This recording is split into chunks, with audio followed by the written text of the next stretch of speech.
this seems to be like a tale of two areas, really, in some respects. We've got from here to Wairau and we've got Wairau to Gisborne. Is it possible that we could be looking at one part rather than the whole part?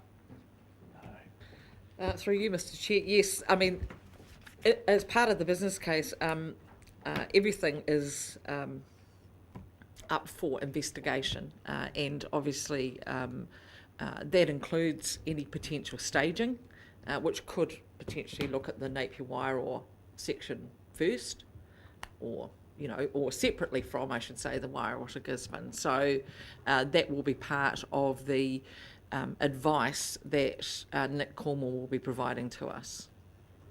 Could I just add that if you're talking about partitioning, it would be best to talk in terms of Napier to Nuhaka, not just Napier to Wairau.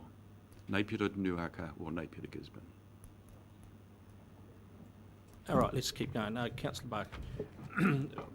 What involvement are we anticipating of having the Port of Napier in this investigative process? I don't see them mentioned there, but from my perspective, I see it the biggest, smartest logistics company in Hawke's Bay is the Port of Napier. And I would have thought, given that it's part of our team, why wouldn't we have them involved in the investigation? And added to that, they have made utterances publicly that they would be interested. So I would have thought they would be an ideal partner in shoring up, giving assurance to councillors about independence, about quality of the advice, etc. Through you, Mr. Chair, Nick Cornwall certainly has still some very strong working relationships with his ex-port colleagues. He understands the relationship between rail and the port in terms of just the physical interactions and the logistics around that, but also the deeper relationships as well. And he will certainly be engaging with the port as part of his advice back to us. I meant something slightly. Of course, he'll talk to the port, but I was thinking asking the port for them to make their own representations on this matter from their perspective, not to hear it from Nick Cornwall, okay, but from the port to become engaged in the process. And look, one of the things that I've been thinking of, and please appreciate that this has all happened in the last week, is that when the business case is complete, that we actually ask HBRC to look at it, and they may well bring the port in to as part of providing advice to them. I thought you could ask the port up front, right at the beginning. Yeah, we can. Yeah, it's our port. Why don't ask them? So they'll be the recipient of the level trade. The port have already contributed to the study work to date. Thank you, Councillor. Councillor Belford. Well, just on that point, in the Big Six submissions, the port did submit, and it did comment on this issue. And it said, in other words, Napier-Wairau cargo opportunities may more readily meet return on investment criteria, whereas the addition of Wairau to Gisborne coverage may not. So they certainly have looked at this in a preliminary sense, at least, and this is from Chris Bain, and seem to have a split in their mind on the matter. But my questions have to do with the letter from Mr. Reedy on page 20. And back to the Gisborne, I mean, it does seem like the third bullet from the bottom there sort of puts us under an obligation to be considering a Gisborne participation, at least in the sense of this vintage rail business. So it would seem to me, if we're obliged to be looking at that, which is a benefit to Gisborne, that there's a certain amount of moral suasion there to participate in this review on their part financially. But could you explain just, if you can, there are two bullets above that. One says, the second from the top, Kiwi Rail will retain the rights to commercial property income obtainable, blah, blah, blah. What does that mean? I've asked that question as well, Councillor. And that's my understanding, is that there will be licences to occupy or leases of certain parts of the rail corridor that are currently, or do you want to answer that? I can answer it a little clearer than that, probably, what I've heard so far. They own property that's leased for grazing and other things, in a nutshell.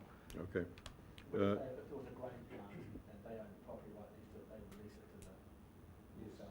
I see, okay, all right. They own bits of property all over the place. Yeah.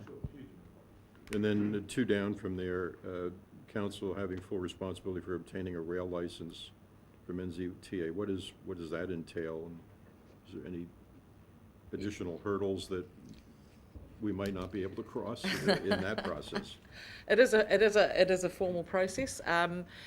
There's people who are part of the NGR Rail group who are well versed in what that involves, and we would be taking guidance from them. So we would be looking. We would be working in tandem with them, and that'll also be part of the business case, all the legal requirements being identified. But we would be looking to become to obtain a rail licence. So we council would be the holder of that license? Yes. I don't like you butting in either. Is it NGR that would be the? Yeah.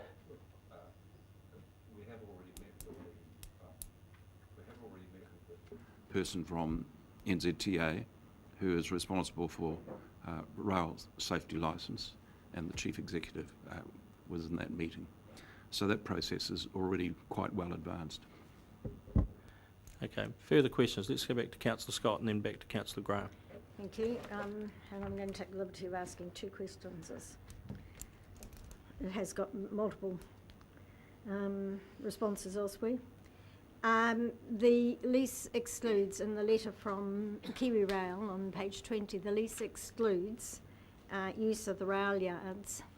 It would seem to be fairly obvious that you will, if it's a terminal, need rail yards. Will the business case be looking at the cost of establishing an alternative access or lease over and above the use of the... My understanding is that the NGR are looking at the use of Napier-Gisborne, just out of Gisborne, for their operational requirements rather Does than... that already have sidings? Or is that another cost that's going to have to be built into? No, it does already have sidings. I think it does, but ultimately It will form part of that. it will form part of Yeah, the okay. discussion. Yeah. And my other question really came back to your non-negotiable, but with Kiwi Rail, it took them 3 months to write a 2-page letter back to our request. They were not subject to an election. What the inference is an election got in the way is a bit mind-boggling. But given the fact that they have now given 3 months over the Christmas period, the main thing is that we actually have to be sure that we have time to get a totally adequate business case prepared and properly reviewed. So if we don't meet that deadline, will we go back and put pressure on Kiwi Rail? I mean, they've been very tardy with us. Look, initial indications are that the date is non-negotiable, but I would expect that if by the end of February we were, all but there, that they may consider an extension. But I'd be reluctant to speak on their behalf about that. We would push for it. Councillor Graham. In the business case, I just want to be sure that we canvass all the people that would potentially use this. So the farmers in Wairoa, new business opportunities, the forestry, so that the business case at the end of it is clear that it has the customer base. Absolutely. So one of the while it's in my view it's relatively easy. Everything's relative to quantify the capital expenditure that's required, and then it's relatively easy based on experience to assess the ongoing operating costs. The real unknown is around the revenue from it, and so that's really the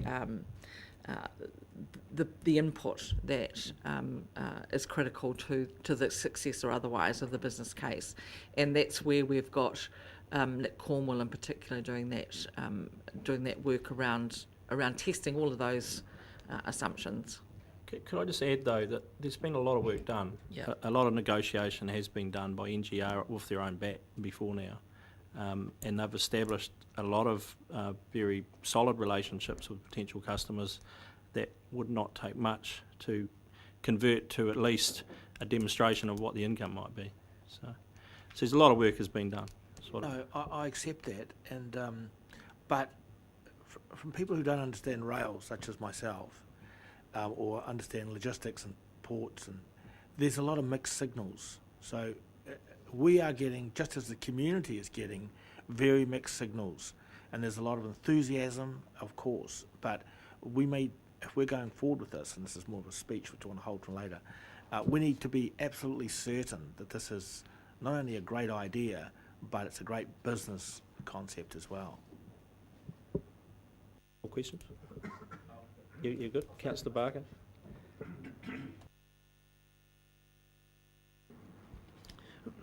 I would like to look through the details of these things carefully, and I'm mindful of a New Zealand company that went to Indonesia, built a power plant at a price for the electricity. The Indonesians built the connecting wires to 1 kilometre of the power plant.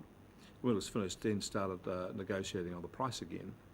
So you've got to be careful on the detail. I'm not saying that Kiwi Rail is going to be as perfidious as that, but I'm just concerned about the length of rail that we're leasing is being for the triangle to the adjacent to the Pandora Yard, north of the Hyderabad Road.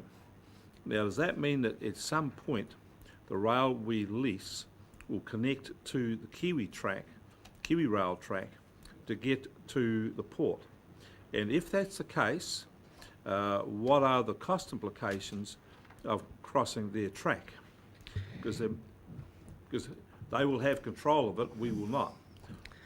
Absolutely, that is correct. They will connect to the Kiwi Rail track. In terms of the cost, that's got to be part of any ongoing discussion and will be brought forward as part of the business case. Thank you, Councillor Belford. The cycling folks, on the other hand, have gone off on another track, if I may use the expression. And where does that, I mean, is there another study being done elsewhere as to the viability of that through their representations to Parliament? Not that we're aware of. I mean, one of the things that we agreed to with the you agreed to as part of the annual plan was to participate in any study that looked at alternative uses. To the best of our knowledge, none has been initiated, so we haven't been asked to participate in any. But that's not to say that one may not appear. Well, would we anticipate that our review of this actually just to look at this proposition, or is it to look at this proposition in comparison to a competing proposition? And so will our study address any pros and cons of, well, we could do this instead? It's to look at this proposition as a standalone business opportunity, or investment opportunity for council. Because that's the basis upon which Kiwi Rail have written. We've got a new one coming in. Councillor Hewitt.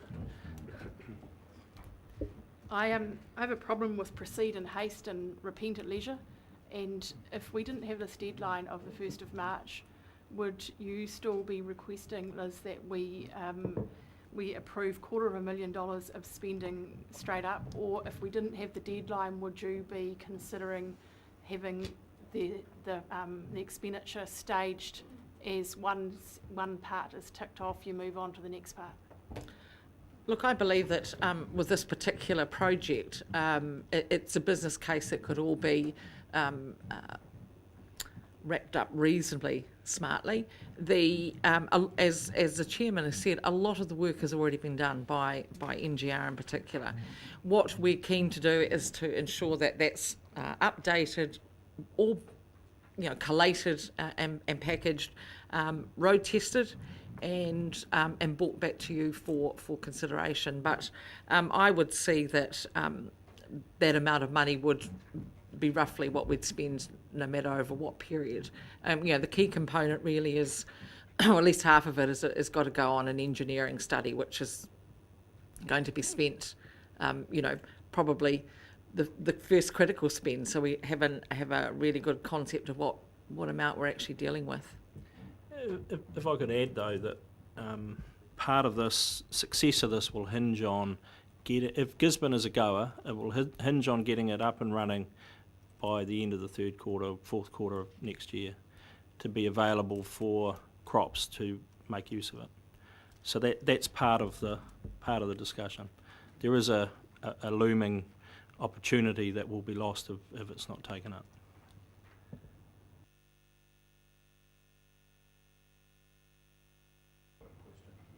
Microphone. Microphone. I'm sorry.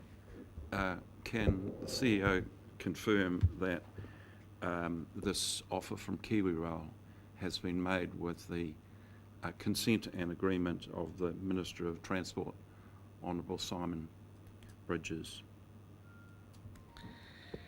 My understanding is that the letter was only going to be sent once the Minister had considered this as an option and approved it. Certainly aware of it. There's an email here that states just that. Councillor Graham. This is a question too, you'd be pleased to know.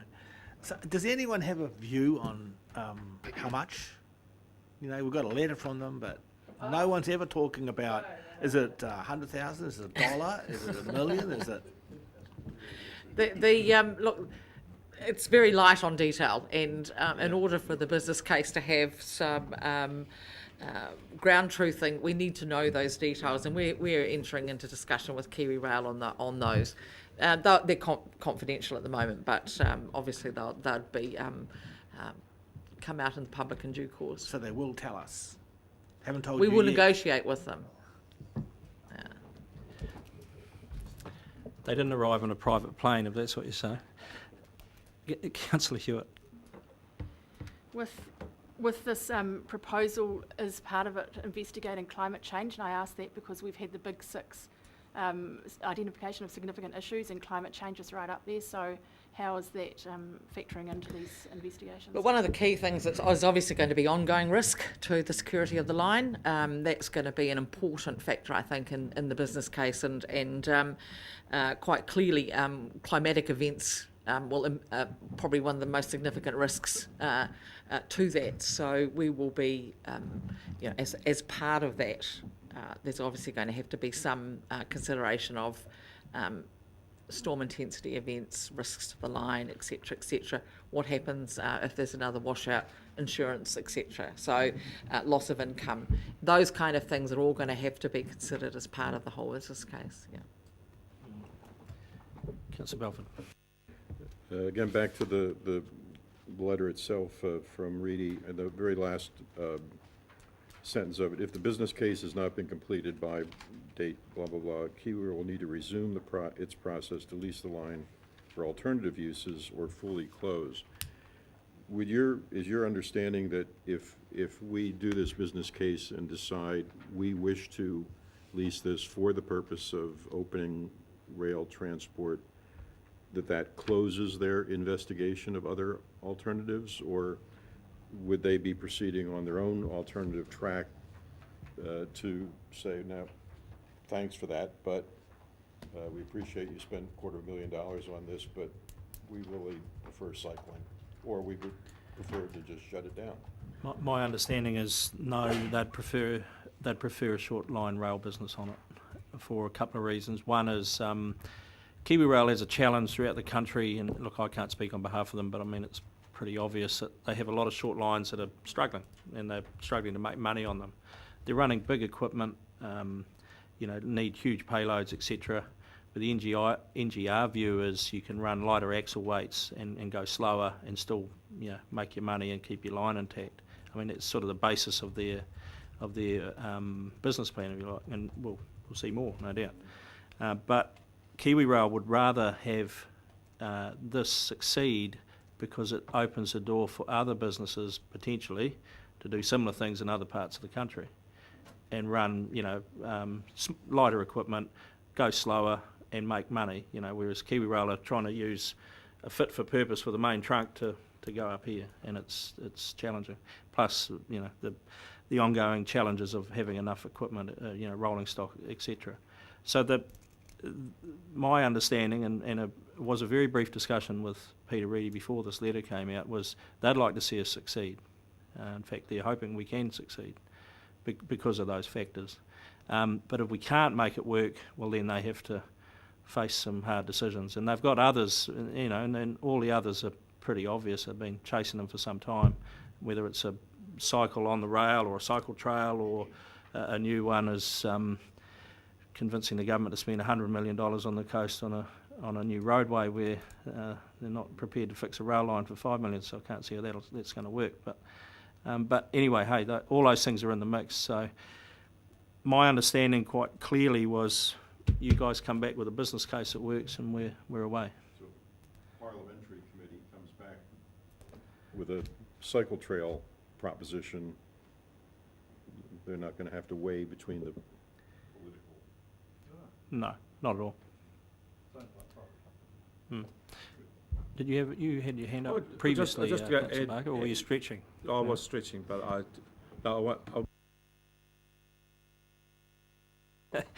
Any other questions? So, Councillor Pipe, you indicated you're happy to move with an addition of a couple of words. Was that what I got, or, Yes, or that's so true. It was just, you've got a